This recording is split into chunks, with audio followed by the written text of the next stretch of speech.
mbingu zetu zikawa zimefungika. Bwana Yesu asifiwe.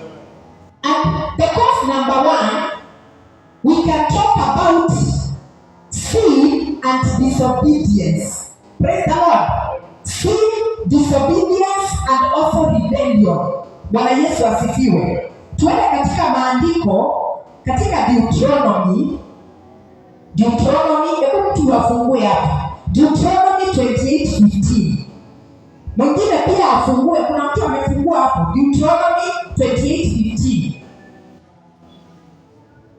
Aya, nani atatusomea? Deuteronomy 28:15. Kwa lugha yote ile. Deuteronomy 28:15.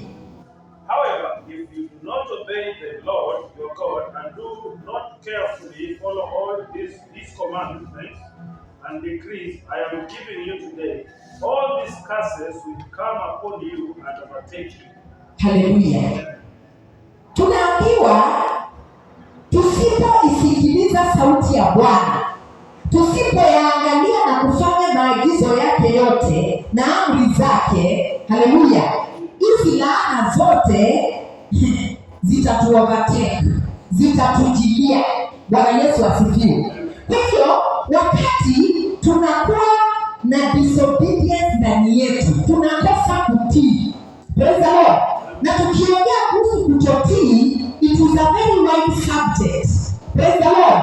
Kutii, it is a very wide subject. Na kutii kwetu kunaanza wapi?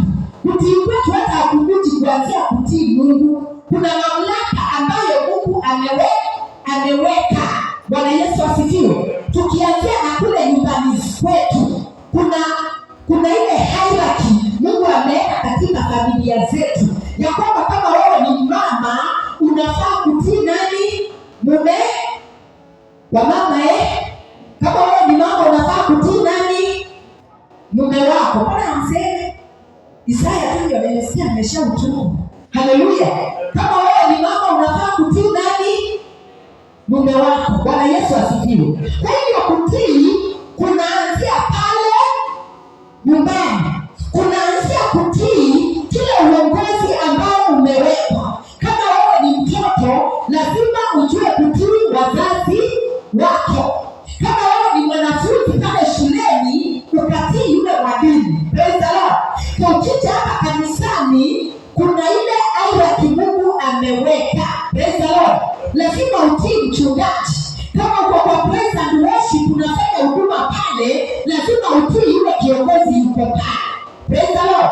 That is what we are talking about, obedience. Praise the Lord.